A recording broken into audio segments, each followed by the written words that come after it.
Hello all, అందరూ ఎలా ఉన్నారు? నేనైతే చాలా బాగున్నాను. మీరు ఎలా ఉన్నారో నాకు కామెంట్ సెక్షన్లో చెప్పడం మర్చిపోకండి. ఈరోజు నేను ఈ వీడియోలో నా స్టైల్ మటన్ కర్రీని టేస్టీగా ఎలా చేయాలో చూపించేస్తాను. పదండి. ముందుగా 1/2 kg మటన్ని శుభ్రంగా కడిగి పక్కన పెట్టేసుకోవాలి. తర్వాత స్టవ్ ఆన్ చేసుకొని కుక్కర్ని పొయ్యి మీద పెట్టుకొని దాంట్లోకి మనం ఒక టీ స్పూన్ ఆయిల్ని వేసుకోవాలి. ఎందుకంటే ఈ కూరకి కావాల్సిన ఇంగ్రీడియంట్స్ని వేయించుకోవడానికి. ఆయిల్ కాగిన తర్వాత ఒక 4 లవంగాలని వేసుకుంటున్నాను నేను. మీరు కేజీ అయితే దానికి డబల్ చేసుకుంటూ వేసుకోండి. తర్వాత 2 ఇలాచీలని, ఒక చిన్న దాల్చిన చెక్క ముక్కని,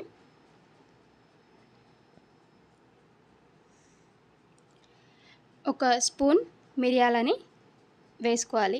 ఇవి కాస్త వేగిన తర్వాత దీంట్లోకి నా స్టైల్ మటన్ కర్రీ అని చెప్పాను కదా, నేను దీంట్లో ఒక గుప్పెడు కరివేపాకుని వేసుకుంటాను. దీనివల్ల కూరకి మంచి టేస్ట్ వస్తుంది.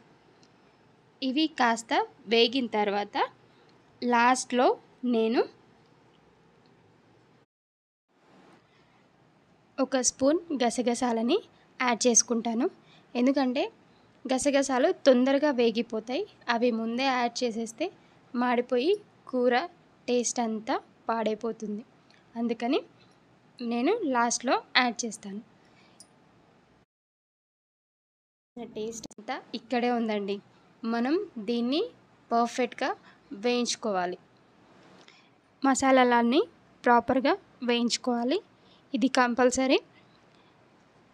దీన్ని చల్లారిన తర్వాత మిక్సీ జార్లో వేసుకోవాలి. దీంట్లోనే ఒక 1/2 టీ స్పూన్ గరం మసాలాని యాడ్ చేస్తాను. నేను హోమ్మేడ్ గరం మసాలాని వాడతాను. తర్వాత దీంట్లో 1.5 స్పూన్ అల్లం వెల్లుల్లి పేస్ట్ వేస్తాను. వేసి దీన్ని తగినన్ని నీళ్లు పోసుకుంటూ మెత్తని పేస్ట్లా గ్రైండ్ చేసుకుంటాను. మీకు ఇప్పుడు వీడియోలో చూపిస్తాను చూడండి. మెత్తని పేస్ట్లా అయితేనే కూరకి ఈ ఇంగ్రీడియంట్స్ ఫ్లేవర్స్ అన్నీ మన మటన్ ముక్కలకి పట్టి రిచ్ టేస్ట్ వస్తుంది.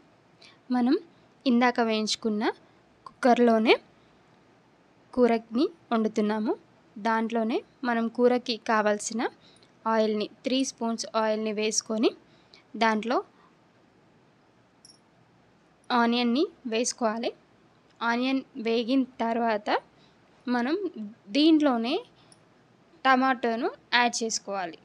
టమాటా యాడ్ చేసిన తర్వాత కాస్త మగ్గుతుంది. మగ్గిన తర్వాత నేను ఇప్పుడు మటన్ని వేస్తాను. అది మగ్గుతూ ఉంటుంది. ఈలోపు ఈ వీడియో మీకు నచ్చినట్టయితే ఒక లైక్ అండ్ షేర్, సబ్స్క్రైబ్ చేసుకోండి. కామెంట్ చేయడం మాత్రం మర్చిపోకండి. మీ కామెంట్ నాకు ఎంతో హ్యాపీనెస్ని ఇస్తుంది. ప్లీజ్ కామెంట్ చేయండి. తర్వాత ఈ మటన్ అంతా వేగిపోయిన తర్వాత మనం ప్రిపేర్ చేసుకున్న మసాలాని దీంట్లో యాడ్ చేయాలి. యాడ్ చేసి బాగా కలిపేసుకొని మూత పెట్టుకొని కాసేపు ఆగిన తర్వాత చూస్తే ఇలా ఆయిల్ సపరేట్ అవుతుంది. మనం దీంట్లోనే కారాన్ని యాడ్ చేసుకోవాలి. నేను ఒక స్పూన్ కారాన్ని యాడ్ చేస్తాను. ఇది పట్టించిన కారం అండి. బయట కొనే కారం నాకు అస్సలు నచ్చదండి. అందుకే నేను ఇయర్లీ వన్స్ మిరపకాయలని తీసుకొచ్చి పట్టించుకుంటాను. పసుపైనా అంతే అండి, నేనే పట్టించుకుంటాను. ఇప్పుడు దీంట్లో 1.5 స్పూన్ సాల్ట్ని వేసుకున్న తర్వాత కాసేపు అయిన తర్వాత మూత తీసి చూస్తే ఇలా మగ్గిపోయి ఉంటుంది. దీంట్లో కొన్ని వాటర్ పోసుకొని మనం కుక్కర్ మూత పెట్టుకొని విజిల్స్ వచ్చేంత వరకు వెయిట్ చేద్దాం. దీన్ని కంపల్సరీ 4 విజిల్స్ వచ్చేంత వరకు, 4-5 అని కాదు, మటన్ ఉడికేంత వరకు దీని మూత పెట్టేసుకొని విజిల్ రానివ్వాలి.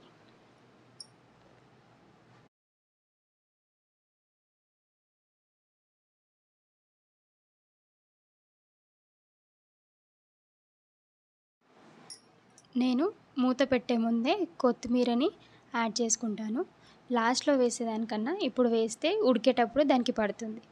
విజిల్స్ అన్నీ అయిపోయాక మూత తీసి చూస్తే ఇలా ఉంది. నా వీడియో కనుక మీకు నచ్చితే ప్లీజ్ లైక్ చేయండి. మరో కొత్త వీడియోతో నేను మీ ముందుకొస్తాను. అంతవరకు ఉంటాను.